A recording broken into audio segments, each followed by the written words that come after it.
Let's look at more arm locks with the Hanbo. This is the Kitsune clan, a group of sword enthusiasts who like cosplay, reenactment, and historical martial arts. If you have similar interests, feel welcomed. Finally, we have now looked at a lot of different mechanics with the Hanbo, and we can come now again to some more complex ones. We had a look at different strike and block strategies, and we had also a look already at different types of disarms, and we have derived from the disarms arm locks. And these are the base arm locks, and now we can continue on that. The idea of always deriving stuff from previous knowledge demands for all these long-standing explorations, but I think, and that's what a lot of studies have shown, this way of providing information is much better because you can apply active learning here, and this deepens the understanding for the learned and makes things better to remember on the long run. What is it about? We take the techniques that we already learned. So we go into the arm locks from the 4 angles that we already have, and then we continue. One problem with the classical half-sword type arm locks is that sometimes we have the feeling the arm of the opponent might slip out. If you pay close attention to our videos on the arm locks, you can see that happening towards the end of the throwing phase, so to say, when the opponent was already very controlled and you want to push him away and then the arm slips out. That's intended,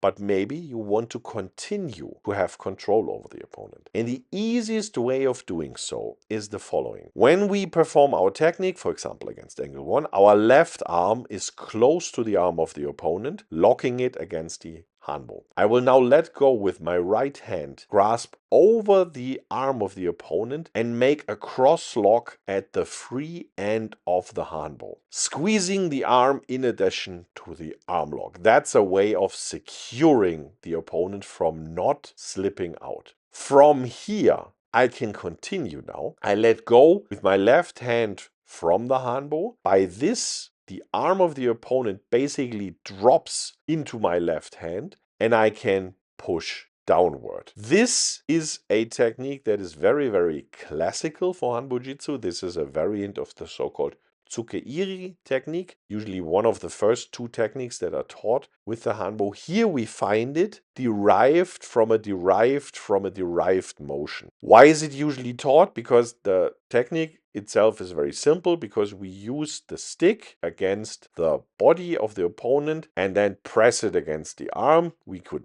break the arm here very, very easily due to the levers we have. Therefore, this is taught very early. But remember, we try to derive these motions here from other already known motions, and therefore it appears here rather late. We can do this now for all of the angles. We can always go into the grip that we wanted to go in from the half-sword position. We can lock it up with a cross type of lock. We can squeeze the arm. We could hold it in this way. Then we can let go with the other arm and we come into this very classical Hanbo lever types, Tsuke-iri, and the other one with the figure 4 types of arm locks. We come into a koshi-ori motion where we can also press the Hanbo against the upper arm and push the opponent backwards. This is not only an interesting sequence of 3 techniques, these can be understood as follow-up techniques. So I go into my basic half-sword arm lock, and from there I can continue into my locked arm lock, so to say, and then I can continue into Tsuke-iri or koshi-ori to bring the opponent to the ground and there control the opponent by simply pressing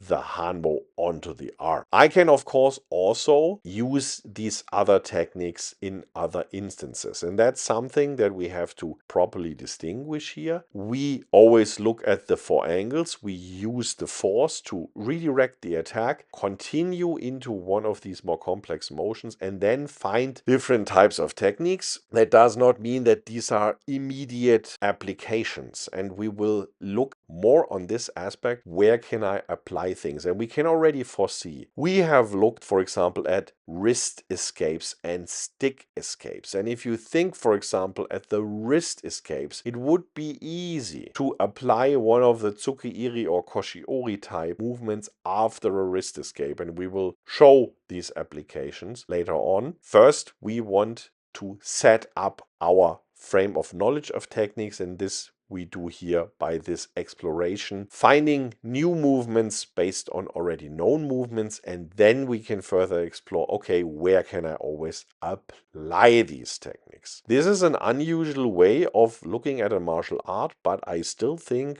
especially with the Hanbo, this comes very natural because the Hanbo tells us where it wants to go. And that's the same way here. We can easily understand the lock from the half-sword entrance, and if you think about forces applied at different points, you can easily see how we come from the lock to the tsuki-iri and koshi-ori type of technique. In principle, when we have several techniques in a row, these are referred to as chains in many martial arts. So this is a chain of arm locks. And we have now 3 locks in one of these chains. This also helps us for learning again. And that's what I'm always emphasizing here. This active learning thing is one aspect. Having chains immediately goes to learning techniques. For learning techniques, we have already talked about mind maps a bit here and there. And if you have a very, very small mind map of interconnected items, then you can also talk about associative chains, because you have terms that are associated with each other and form a chain. And this is the case here. We always have now one half-sword technique that is chained to one of the lock techniques, that is chained to one of the tsuki-iri and or koshi-ori techniques. Also, the half-sword technique itself, the entrance, is chained to a basic motion from one of the 4 angles. And you can already see where this is going in theory. You don't have to memorize any of these, because if you just remember how these chains are structured, you can derive them every time in you. To be honest, that's exactly what I do when I teach classes. Martial arts has so many techniques, and especially if you are asked to teach specific insects, like if people ask you, teacher, please show me something from this style or from this style, or I don't understand this mechanics and this mechanics, then it's really helpful to say, okay, let's derive it again from zero. What happens? And that is also very, very helpful to deal with this extreme amount of techniques that are out there. And that's often something where people complain, how can a martial art have so and so many techniques? That's not useful, that's not applicable in a fight situation. And there they are right. But I'm coming here from the teaching situation, and from the teaching situation, always important to be able to provide the background. Where's the technique coming from? Which mechanics is behind it?